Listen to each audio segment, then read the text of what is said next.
Hello and welcome to another edition of Monticello Minute Unscripted. I'm your host Keith Wallace, and as always we're coming to you from the Advanced Printing Company studios just off the square in beautiful downtown Monticello.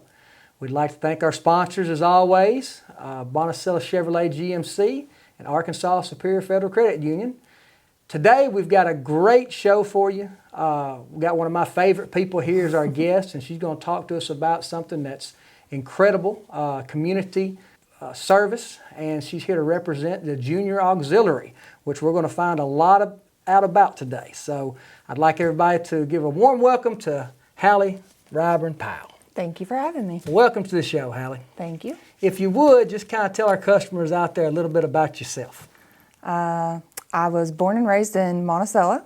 I work at Ryburn Motor Company now, and as soon as I moved back from college, I got approached about Junior Auxiliary.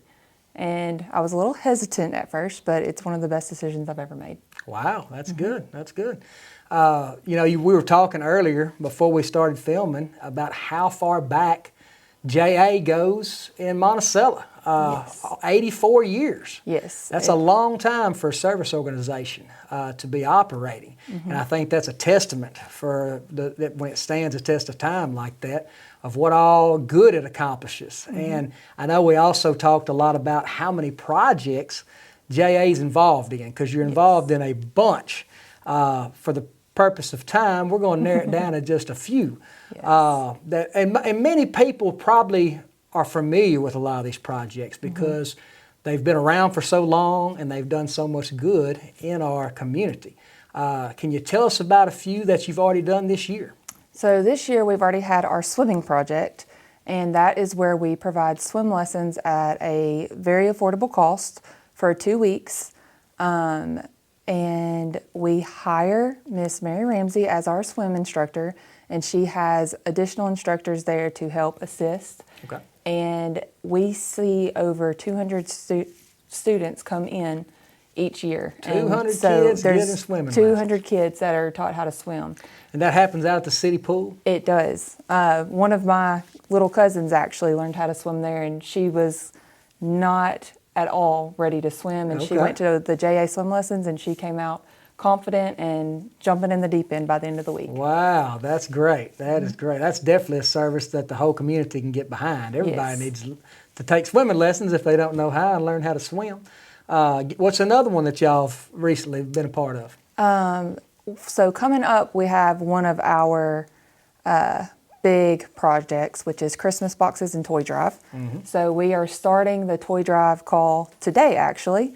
We have an Amazon list out on our Facebook page, and with Prom Day coming up, we're asking people to buy toys off of our list that will go towards the Christmas boxes. Awesome. Yeah, that I've been involved with that one before when I used to work at Ryburn Motor Company. That was one of the drop-off points where you could drop off the toys and everything. And there's going to be several drop-off points in town. Yes. And it serves and helps so many different families and so many different kids have a good Christmas, by giving them things to have under the tree. I've seen bicycles and all kind of things people have brought up there and donated. And of course, having that list makes it a whole lot easier. Yes. People know what the needs are, what the kids are looking for. I remember working with the schools on that and getting lists from the schools and being able to help with that. So that's a great charity. For sure. And speaking of schools, I believe y'all do another one with the proms, don't you? Yes. So we have our prom closet, our annual prom closet. Every year around prom, we send out invitations to students based on who the counselors recommend. And students who might not necessarily be able to go to prom will get an invitation for prom closet. Awesome. And they'll get to come shop our closet. We have prom dresses donated. We get shoes donated. We get tux, men's dress shoes, jewelry, anything you can think of that you might need for prom, we get it donated. And if we don't get it donated and we have a student come to us needing help, we do our best to make sure that they get the proper attire. And that's incredible to me. When you're talking about the Christmas box and everything, you obviously are only thinking about younger kids. But when it comes to prom, teenagers, they need things. Yes. And prom is important. So many kids and parents, they look forward to the prom every year. And being able to help with that is just something that I think maybe people don't think about. And that's where JA seems to come in a lot of times. Maybe some things that everybody doesn't have on their mind, but is a need there. Yes. And y'all feel it. And besides being an organization that's been here in Monticello for 84 years, you've also got a pretty large membership. You have 40 to 50 members. Yeah, so right now I believe we have 45 members, and we have about 8 provisional members coming in now. We typically have anywhere from 45 to 55 in membership, and That's good. We've done really well. With a good workforce, you can do even more good. Of course, sometimes you still don't have enough people. And you might need some help. You might need some volunteer. You might need some donations. If somebody wanted to find out more about JA, the more stuff that you have going on, where would be somewhere they could go? Do you have a Facebook page? Yes, we have a Facebook page. It's Junior Auxiliary of Monticello, and you can find us there. You can find out what we're doing, what we have going on, and if you have any questions at all, you can just message us there, and someone will get back with you. That sounds great. And of course, I know y'all communicate with the newspaper, and if you have events and stuff, we get that in the community calendar so people know what's going on. I know you've also worked with the Baptist and Presbyterian homes as well. Yes. So there's a lot of different events that JA participates in. When I was working with Ryburn several years ago, we were one of their corporate sponsors and got to really get in close and really see all the good that gets done. You know, that was kind of, when I was there at Ryburn, that was when I learned really about community service, working with JA, being a partner with them, and a few other things like the Toyota Match Program and some other things that y'all do through the dealership that I see a lot of difference in the community. So I've really enjoyed having you on as a guest, as not only a JA representative, but just as a person that I know is always involved in a lot of stuff going on in the community. I've seen you be involved in several things. Obviously, nobody can make balloon animals the way you can. So if you need somebody making a balloon animal, you're always my first choice. But thank you for coming on. Thank you for talking about JA. If anybody wants to check JA out, remember their Facebook page, get a hold of them. Great organization. We'll be right back with our next guest. All right, we're here with our next guest. As you know, we like to spotlight different artists on this program, and we'd like to try to cover as broad a spectrum as possible. Today we have an artist who does something a little bit unusual for this area. He's a bladesmith who forges metal into different blades and knives. Happy to have with us my friend Jeremy Montgomery. Welcome to the show, Jeremy. Thank you. Thank you very much. Now, what we're going to talk about today is how Jeremy is able to take this and turn it into this, a workable piece of art. Before we get into that, how about you tell us a little bit about yourself? Where are you from? I'm originally from McGee. I've lived in Monticello probably about the last 10, 12 years. Went to high school in McGee, lived in all over the place though, Texas, Hawaii, you name it, I've probably been there just about. Well, I know I've known you for several years and proud to call you a friend. And I know you're an artist because you're a musician as well. I've heard you play and heard you sing. But this venture is kind of a new one for you. When did you decide that you wanted to get into metalworks and being a bladesmith? Man, I've always been really good with my hands and good with woodwork, stuff like that, playing guitar, stuff like that, so forth. Watched some episodes of Forged in Fire. Okay. And thought it was really cool. Popular program out here. I've always seen other videos of, metal being heated up and just pounded on and the stuff you could do with it, whether it's pressing or whatever. Thought it was interesting and figured I would try it and made a homemade forge. Started off like with saw blades and stuff like that, cutting out shapes and heat treating them and putting handles on them and shaping them. And well, let's talk about that forge for a minute. Obviously, this is a craft that goes back a long time. I would think being a bladesmith, medieval times is what pops in my head. So obviously, making a forge was a lot different through the generations. You said you made a homemade forge. How Mm-hmm. did you go about building that? Did you have a blueprint design that you worked off of? Or? Man, honestly, I jumped on YouTube and found several different ideas. I mean, it can be as easy as honestly digging a hole in the ground with some charcoal and heating up or having an air system where you can feed air to it to just That's have what that gets it hot. oxygen. Yeah. You can actually overheat your metal with just doing that, honestly. Wow. Okay. And then I found an old crawfish cooker I had and built some bricks up around it with some grate and used that, tried it and see if it would get the metal to the temperatures I needed it, and it did. It hardened the steel and everything else. So. Well, looking at this metal, which I can tell you've kind of ground on this a little bit and shaped it a little bit. Where did this metal come from? Where did you get your metal? That's 5160 out of a leaf spring. Of a leaf spring, like on an automobile. Yep, exactly. Okay. And what type of temperatures are we talking about that you'd have to use to heat this leaf spring metal to a workable metal? Man, I know my forge gets over 2,000 degrees. I haven't got it deep enough in it. I've only been doing it a little over a year. Yeah. So I couldn't tell you the exact temperatures that work the steel. I know I like to have it where it looks about like the sun, a bright yellow. When it's really glowing. Bright yellow color.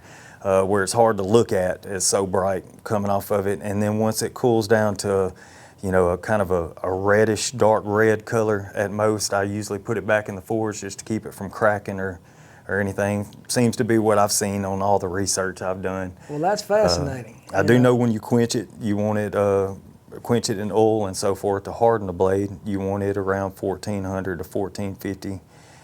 These are Fahrenheit degrees? Okay. Yeah. Well, now, what tool? You've got some tools with you now to handle this. Obviously, when it's 1,400 degrees, you need something to grab it with, and you go to your anvil with that because you're going to have to beat it against something hard.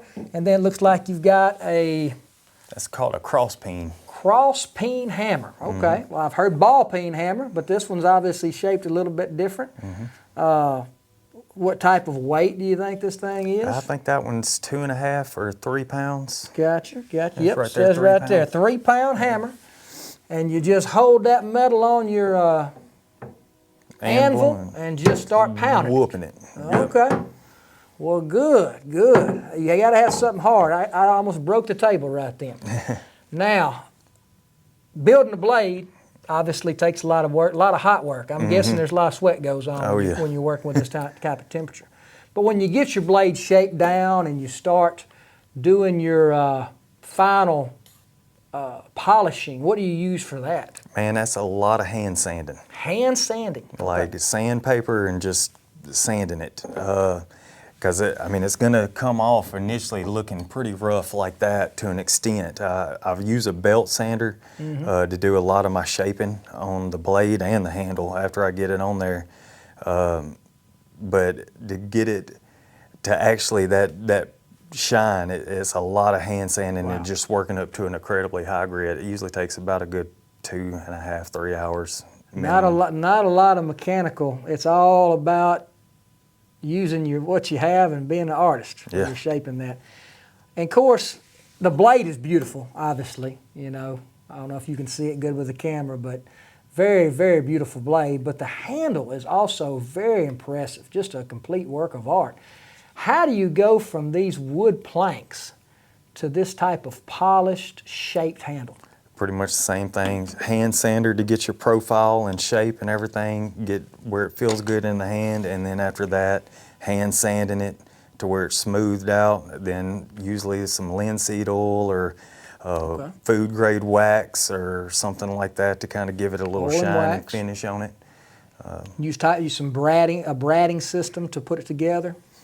Pretty much it's just, so far it's brass pins. I've done one with a mosaic pin. Okay. Then you use a 2-part epoxy to put it all together and hold it together real good. Then peen the pins to have an extra little hold on it and so forth.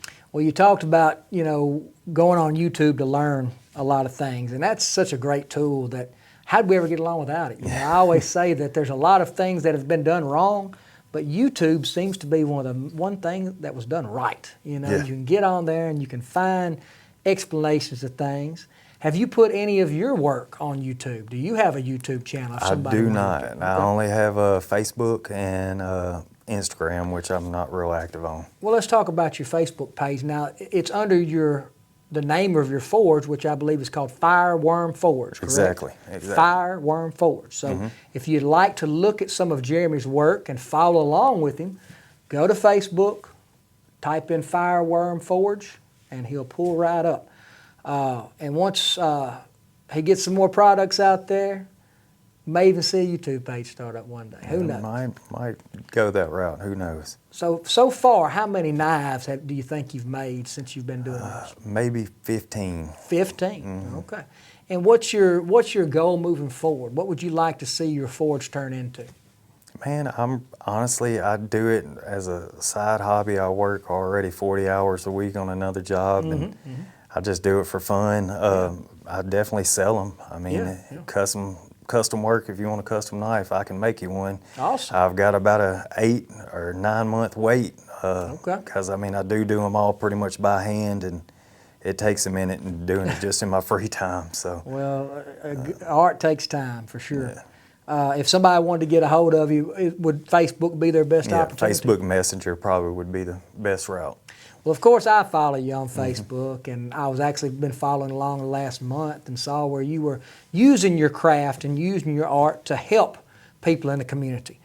Saw where you just did a raffle, where you were raffling off one of your custom-made knives to raise money for Options and Sea Art Miracle League. So I always like to see artists who are using their hobby, using their talent, using their work to help benefit the community. So I want to tell you I appreciate that for sure, and thank you for that work. Hey man, it's no problem. I was through a lot of prayer, just was led. God led me to give at points even when I felt like I couldn't financially in other ways, and that was one of the best ways I could think of to give is with my time and craft. So. Well, that's an excellent testimony. And I'll tell you, I've enjoyed learning about this craft. I'm even more interested than I was before. And I know that our viewers are going to be intrigued and interested as well. So good luck to you as you continue this project. We'll be right back. All right, that's it for another edition of Monticello Minute Unscripted. As always, we'd like to thank our sponsors, Monticello Chevrolet GMC and Arkansas Superior Federal Credit Union. Once again, we'd like to also thank our guests, Halley Ryburn-Powell, and also Jeremy Montgomery for coming by. We look forward to our next episode, and we'll see you then.